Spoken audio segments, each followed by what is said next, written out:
Então, pessoal, aqui nós vamos tratar, obviamente, os tópicos do edital, mas com algumas dicasinhas pontuais, para que você não caia em pegadinhas ou em ciladas que de repente a prova pode trazer e que você vai se preparar aqui com a gente, tá?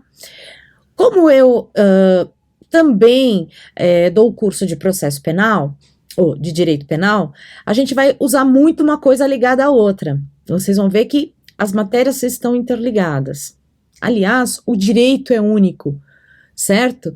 Né? A parte do direito é única, ela só é desmembrada em assuntos para efeitos didáticos. Mas se você olhar global, existe direito em tudo quanto é ato, né? Tudo o nosso cotidiano, tudo envolve o direito. Né? Direito civil, direito penal, processual, processo civil, direito do trabalho, previdenciário, tudo tem o direito constitucional principalmente, né?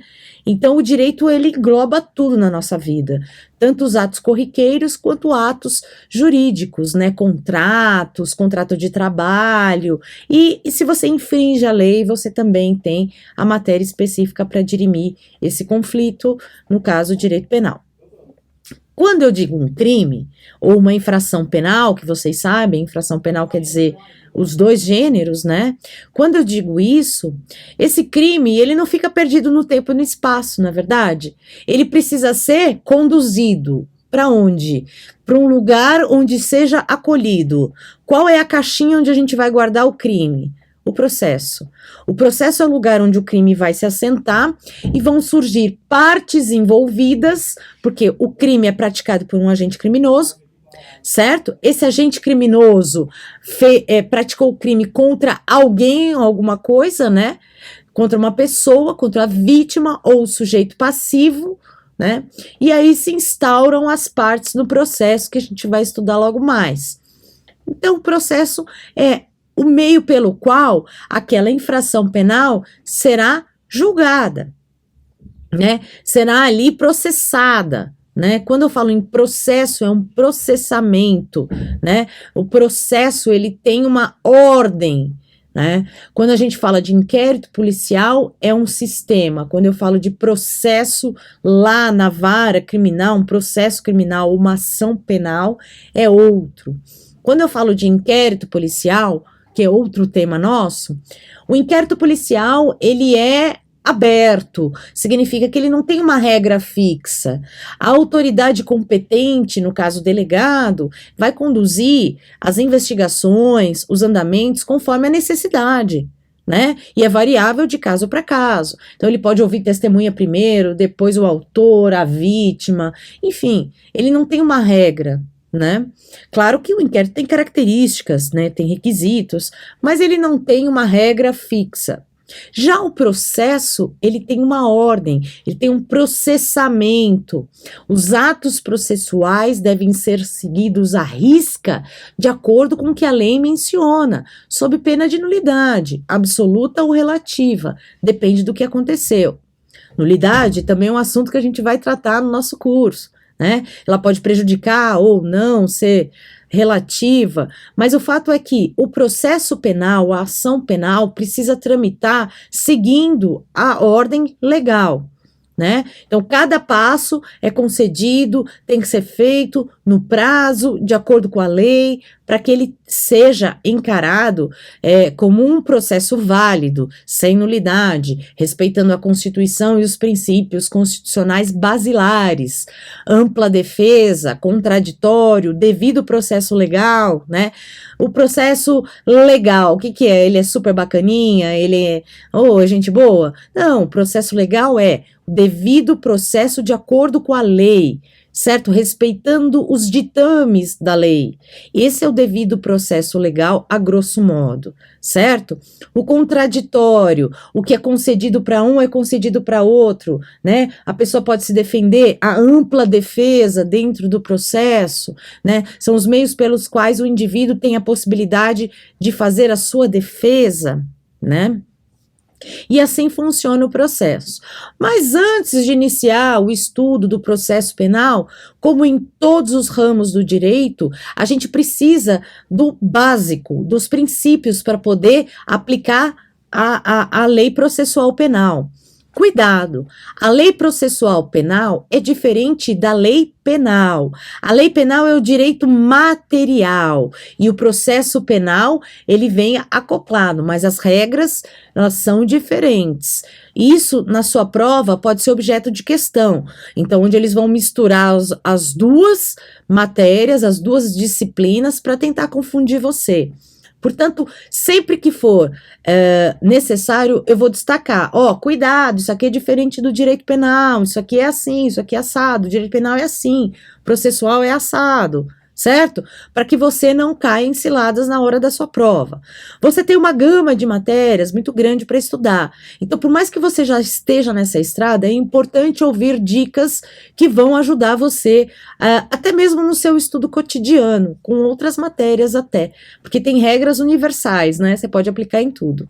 Então, para a gente começar o nosso estudo e ele ser produtivo, ele evoluir à medida que a gente vai passando os blocos, as nossas aulas, é necessário a gente firmar uma base, um alicerce, que são os princípios, tá?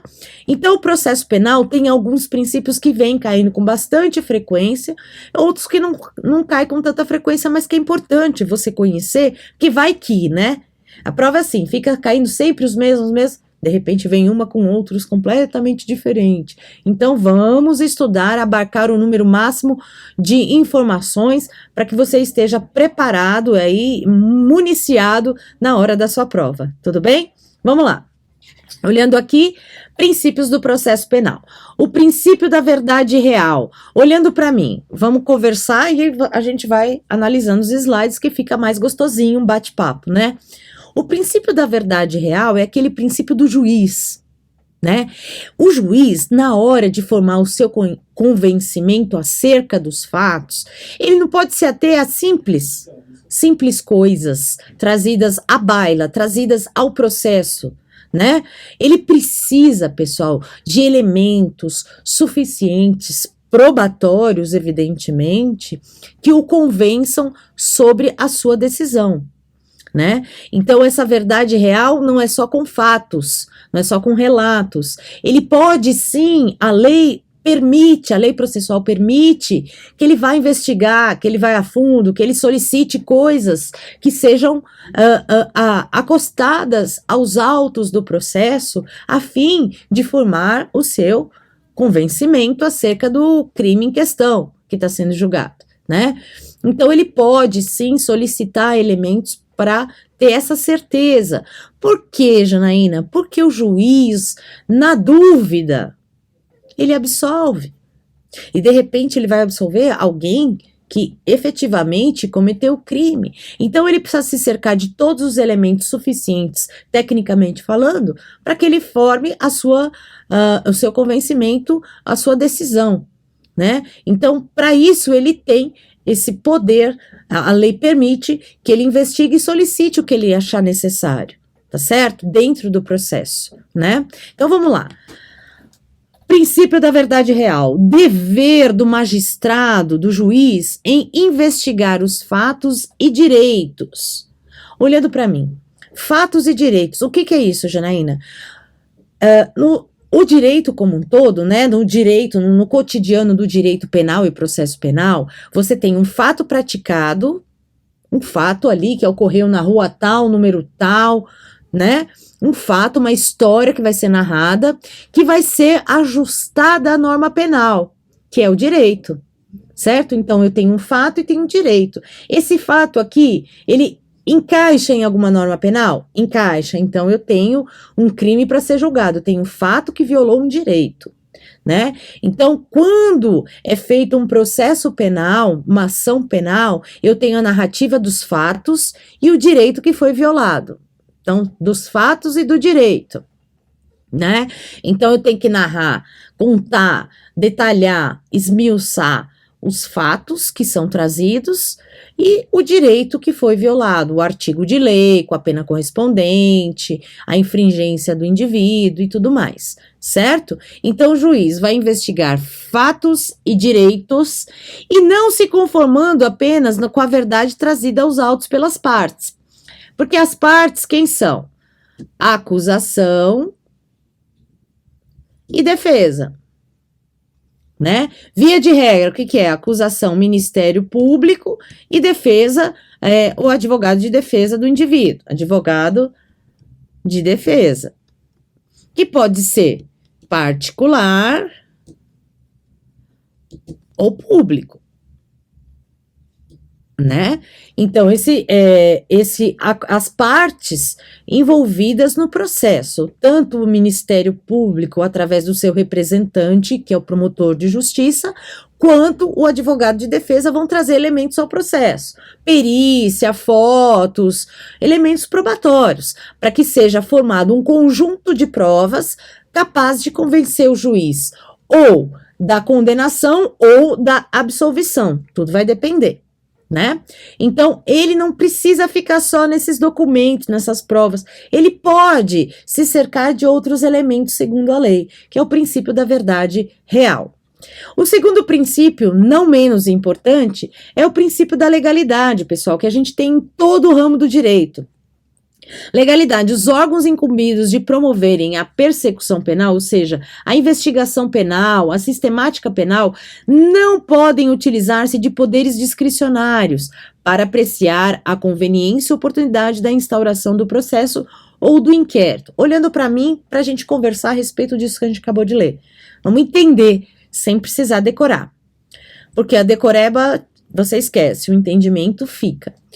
Então, na legalidade, dentro do processo penal, as autoridades, os órgãos competentes para fazer a persecução penal, para que exista a ação penal, o processo penal, precisam se valer dos seus poderes que estão delimitados na lei. Eles não podem usurpar desse poder, nem extrapolar desse poder para investigar ou analisar acerca do fato que está sendo processado, né? Para que não haja a arbitrariedade, discricionariedade, abuso de poder, né? Então, essa legalidade é se baseando na lei para ocorrer o devido processo, certo? Tem os limites da lei. Então, o juiz tem os seus limites, o promotor tem seus limites, o advogado tem seus limites, e aqueles que estão investigando também têm seus limites. Então, todas as partes têm os seus direitos e deveres e não podem extrapolá-los sob pena de sanções correspondentes a tais atos, né? Infringir até outras leis, tá? Muito bem. Depois nós temos o princípio da oficialidade. O princípio da oficialidade é daquela função penal que é pública, porquanto a pretensão punitiva, ou seja, a possibilidade que o Estado tem de punir deve se fazer valer por órgãos públicos, que são autoridade policial, Ministério Público, administração de justiça, todas as pessoas envolvidas. Então, eles têm, são os órgãos públicos que vão fazer, às vezes, né, e vão formar o corpo do processo, com as partes envolvidas e as pessoas relacionadas ao processo.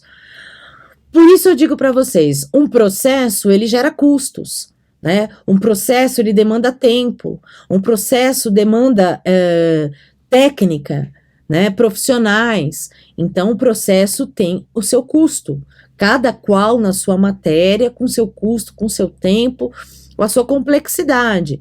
Portanto, a oficialidade é isso, é a função penal pública punitiva do Estado que tem que usar os órgãos públicos para isso. Então, por exemplo, os órgãos públicos envolvidos numa infração penal, quais são eles, pessoal?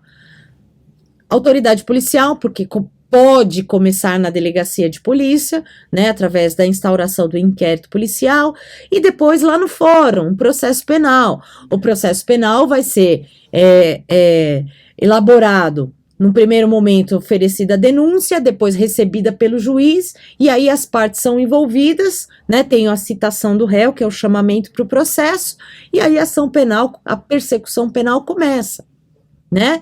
Então, eu preciso me valer desses órgãos oficiais e públicos para que eu faça valer esse processo, ok? Não existe processo privado entre partes, só ali, como no direito civil, você tem contrato entre as partes, né? Você tem particulares envolvidos, na compra e na venda, você faz um contrato entre as partes, registra num cartório e tá tudo certo. né, teoricamente, a grosso modo, né, no processo é público, né, tem os órgãos públicos envolvidos, tem os agentes públicos envolvidos, tem as autoridades envolvidas, esse é da oficialidade, que o processo tem que ter o crivo de órgãos e autoridades públicas, tá? Muito bem, continuando aí, o princípio da oficiosidade. Os órgãos públicos que são encarregados de darem prosseguimento à ação penal devem proceder sem aguardar provocação de qualquer um, salvo, atenção, nos casos em que a lei prevê tais como as ações penais privada e pública condicionada à representação. Olhando para mim, para a gente conversar a respeito. Oficiosidade é a capacidade que o órgão público tem de oficiar, de dar andamento, de fazer andar o processo, né? Então ele vai dar o devido andamento, ele pode empurrar, ele pode segurar, enfim, ele pode dar o andamento que ele achar necessário, porque ele tem este poder, certo? O poder de iniciar, tramitar, oficiar dentro do processo, e isso sem esperar alguém falar, vai e faz. Por quê? A regra dos crimes, né, do Código Penal, a natureza das ações é pública. É a regra geral, né? A maioria, como regra, dos crimes segue a natureza pública. É pública incondicionada, certo? O que é ser pública incondicionada? Nós vamos estudar logo mais, mas não custa nada relembrar ou explicar. Ação penal pública incondicionada é aquela ação, pessoal, que independe de qualquer manifestação de vontade. Basta que seja levado conhecimento à autoridade policial ou judicial para que o processo ande, pelo princípio da oficiosidade. Certo? Eu não preciso esperar a manifestação de qualquer das partes. Mas toda regra tem a sua exceção. E qual é a exceção? A exceção se dá no caso das ações de natureza privada ou pública condicionada. Essas duas dependem de motivação da parte interessada, certo? E aí a autoridade precisa aguardar, né, essa autorização, esta provocação para dar o seguimento. Ixi, como que eu vou saber quando é uma e quando é outra, Janaína? Você vai saber porque a regra é simples. No silêncio, se no crime nada for falado, a regra geral é ação penal pública incondicionada. Então, no silêncio da lei, ação penal pública incondicionada. Por quê? Porque para que ela seja privada ou pública condicionada à representação da vítima ou ofendido, é necessário o quê? A motivação das partes. Então, nesse caso, precisa estar expressamente mencionado, pessoal. Precisa estar tipificado, né? Precisa estar lá escrito na lei a seguinte frase: os crimes do capítulo anterior se procedem mediante queixa, representação. Ele precisa especificar. Tranquilo isso? Tá bom? Então já sabe, a oficiosidade é a capacidade de causar, fazer acontecer, né? A coisa fluir, a grosso modo. Então, ele não precisa esperar ninguém. Já as exceções se dão no caso da privada e a pública condicionada à representação, que precisa ou da queixa-crime, no caso da ação penal privada, ou da representação, no caso da ação penal pública condicionada. Tranquilo isso? Tá? Mas aí o código, a lei precisa especificar. Tudo bem? Muito bem. Princípio da indisponibilidade. Olha só, são os casos em que a autoridade não pode desistir de determinado ato, como por exemplo, uma autoridade policial não pode determinar o arquivamento do inquérito policial. Claro que não, ele não tem o poder disso, né? E ainda, o Ministério Público não pode desistir da ação penal pública, tampouco do recurso interposto. Uma vez realizado o ato, não dá para voltar atrás. O Ministério Público, quer saber? Esse caso tá chato, eu cansei, não quero mais processar. Chega. Não, se a ação é pública, precisa ter um começo, um meio e um fim, porque como eu falei lá no começo, precisa respeitar os atos do processo, não é verdade? Então ele não pode simplesmente desistir. A autoridade policial, vamos arquivar isso aqui, vai dar muito, não, vai dar muito trabalho, tem muita gente. Não pode, certo? As pessoas têm as competências respectivas e delimitadas pela lei, né? As pessoas que eu digo, leia-se autoridades, né? Sejam policiais ou judiciais. Então, cada uma no seu quadrado. Basicamente é isso. Por quê? Nessa fase, uma vez interposto o recurso, uma vez iniciada a ação penal, ela tem que seguir o seu fluxo, a menos que ocorram situações de prescrição, extinção da punibilidade, mas mesmo assim, ela tem um curso próprio. Ela tem um começo, meio e fim, ela tem uma justificativa, mas não é a autoridade que desiste de fazer. Então, é a indisponibilidade da ação penal. Uma vez colocada ali no mundo jurídico, ela precisa subsistir até o final, até a decisão final, independente de qual seja, tá? Então tá, vamos continuar aqui. E a publicidade. O princípio da publicidade é maravilhoso. O princípio da publicidade, pessoal, ele é super importante no direito como um todo, né? E no direito penal também. Existem exceções? Claro que existem. Todas as regras, vocês sabem, tem, né? E a publicidade é para dar transparência, autenticidade aos atos públicos, porque infringe as leis, infringe a sociedade, fere a sociedade, a coletividade, né? Então vamos lá dar uma olhada para a gente conversar. Princípio da publicidade. Os atos processuais, os atos do processo, aquilo que acontece dentro do processo, tá? Por exemplo, vamos imaginar que aqui seja um processo penal, faz de conta, tá? Então, os atos do processo, cada coisa que acontece dentro do processinho, olha, são atos do processo. Denúncia, né? Depois da denúncia eu tenho recebimento, depois eu tenho citação, e assim por diante. Eu tenho atos que, de acordo com o crime, vão seguir procedimentos variados, né? Porque eu tenho procedimentos ou ritos, procedimento ordinário, sumário, sumaríssimo, especial. Então, cada um tem um ato. Esses atos precisam ser públicos. Tanto é que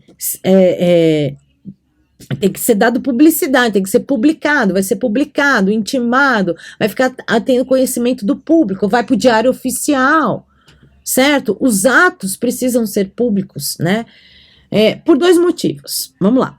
Pela relevância dos interesses que estão envolvidos, protegidos ou tutelados, e por uma questão de segurança jurídica. Então, visando a relevância desse poder, desse bem protegido, e a questão da segurança jurídica, daquilo que foi levado a conhecimento de um número de pessoas, né? Não foi feito de portas fechadas. Olha, escreve aí, ó, assim, ó. Não, né? Os atos precisam ter a lisura, porque eles respeitam a lei e a Constituição, então eles podem ser publicados, todo mundo ter conhecimento dele, né?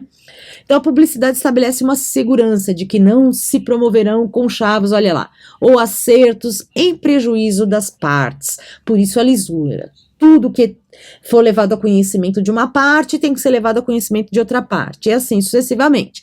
Qualquer pessoa do povo, olha só, pode ter acesso aos atos do processo criminal. Se ele não tiver sob nenhuma exceção, você quer lá, vai estudar um caso específico, quer ter acesso, quer assistir a uma audiência, né? Quer ler o que foi escrito, é público, tá certo? Então vamos lá. A lei concede uma garantia fiscalizadora a todos nós do povo, né? Cada cidadão tem o seu papel na sociedade, mas a nossa coletividade pode, sim, tomar conhecimento de alguns atos públicos. É que às vezes as pessoas não se interessam, mas a lei permite essa publicidade, né? O inquérito não fere o princípio da publicidade porque é um procedimento e não um processo, né? É um princípio que foge, que sofre exceções. Quando se decreta o sigilo de uma medida processual, por exemplo, aí eu venho a dizer a vocês, alguns atos processuais podem sofrer restrições, sigilo, por algum assunto especial que merece ali. Normalmente, tem menor envolvido, tem alguma situação específica que a lei vai determinar, tá? Olha só. Excepcionalmente no processo penal pode sofrer medidas sigilosas. Olha um caso, por exemplo, que está virando moda, né? Juiz decreta quebra do sigilo bancário. A sua conta no banco, o seu número do cartão, a sua senha são dados pessoalíssimos, né? Então você não sai divulgando para todo mundo, você não sai com seu extrato na mão, né? Dependendo do saldo, né? Certo? Você não sai divulgando os seus dados. Então, quando há uma investigação, seja na fase inquisitorial, que é o inquérito policial, ou na fase administrativa ou na fase processual, o que acontece? Tem que ter o sigilo se o crime relacionado vislumbrar a necessidade de a quebra desse sigilo bancário, que tem a ver com finanças, com dinheiro, com colarinho branco e etc, lavagem de dinheiro, né, coisas assim inusitadas no nosso país, né, mas infelizmente pode acontecer isso, e para preservar aquele indivíduo, para que não seja publicado para geral, né, aí o que acontece? Esse indivíduo, esse processo vai correr sobre segredo de justiça, vai ter o seu sigilo ali para preservar esses dados dessa pessoa, tá? Então, são exceções que podem acontecer, tá? Outros princípios que envolvem o processo penal é o indúbio pro réu também. Eu tenho lá, aqui no direito processual e no direito penal, ó. Direito penal e no direito processual, certo? Ambos têm a vigência desse princípio. Lá no direito penal, o que é o indúbio pro réu? O indúbio pro réu lá é sempre adotar a melhor solução para o indivíduo. O crime menor, a pena menor, tudo para beneficiar o indivíduo. Infelizmente é assim, né? Agora, no processo penal, o que significa esse indúbio pro réu? Significa que, na dúvida, o juiz deve absolver esse indivíduo, porque não se pode condenar alguém com dúvidas. Aqui, no direito penal brasileiro, há ou condenação ou absolvição com certezas, certo? Baseado em fundamentos jurídicos, provas e etc e tal. Nesse caso, se houver dúvidas em relação à autoria, se ele realmente praticou o crime, as provas juntadas aos autos forem inconclusivas ou insatisfatórias, o juiz vai fazer o quê? Vai absolver. Então, aí vigora o princípio do indúbio pro réu, tá? Então, vamos lá. O indúbio pro réu, sempre que o juiz tiver dúvidas em condenar ou absolver, deve absolver, por falta de provas, né? Não é só porque ele quer, né? No processo penal, todas as dúvidas em relação ao julgamento serão resolvidas em favor do rei, que é aqui, do réu, né? Que também vem esse princípio aqui, ó. Princípio do favor rei. Todas as interpretações do processo penal devem se dar em favor do réu. E o próprio nome diz, ele é rei da lei penal. Infelizmente. Sempre que o juiz tiver dúvida em relação à interpretação do instituto, deve interpretar em favor do réu. Vamos imaginar que há alguma dúvida em relação à pena, a crime, a provas. Então, ele vai sempre analisar aquilo que for melhor, mais brando ou beneficiar esse réu, tá certo? E o outro, que é novidade e é aplicado, novidade assim, dentro do direito, não para vocês, né, mas assim, ele aparece no direito processual penal, pessoal, é o indúbio pro societá. Aplica-se na fase do inquérito e termina no momento em que o MP oferta a denúncia. Por esse princípio, o que devemos entender? Que as dúvidas são resolvidas em favor da sociedade. Se o promotor tiver dúvidas, ele denuncia para que aqueles fatos sejam investigados, esclarecidos ao longo da ação. Então, atenção, olhando para mim. Lá com o juiz, se o juiz chegar depois de tudo que foi feito, conjunto probatório, tiver dúvida, princípio do indúbio pro réu. Agora, o promotor de justiça, o representante do Ministério Público, tem dúvida? Pô, tá começando a história toda, vamos denunciar o cidadão, o mequetrefe, para ele responder o processo e ver o que vai acontecer lá no final? Porque aí vai acontecer o quê? As investigações, as perícias, oitiva de testemunhas, todas aquelas cenas maravilhosas e todos os atos necessários do processo. Aí sim vai formar o convencimento ou não, tá? Então, aqui vigora, nesse momento, lá com o MP, o indúbio pro societá. Esse é um princípio válido. Aí, depois que foi instaurada a ação penal, se o juiz tiver dúvida depois de toda a realização dos atos, aí vigora o indúbio pro réu. Então, vamos fixar? Princípio do indúbio pro societá, até o promotor oferecer a denúncia. Depois que o promotor ofereceu a denúncia no trâmite do processo, na hora do juiz decidir, se ele ficar na dúvida, qual princípio? Indúbio pro réu ou favor rei. O réu é rei, só aqui no direito penal brasileiro, onde as penas são mais brandas via de regra, tá certo? Então, pessoal, eu vou fechar aqui esse primeiro bloco, essa nossa primeira conversa, tratando do direito processual penal de uma forma tranquila, para que você não sinta o peso de tanta informação e ela seja um pouco mais leve e você absorva com suavidade. Eu sou Janaína Ferraz e espero vocês na nossa próxima aula, no nosso próximo bloco, onde a gente está estudando direito processual penal para o TRE-SP, dia 12 de fevereiro de 2017. Até já, pessoal. Tchau, tchau.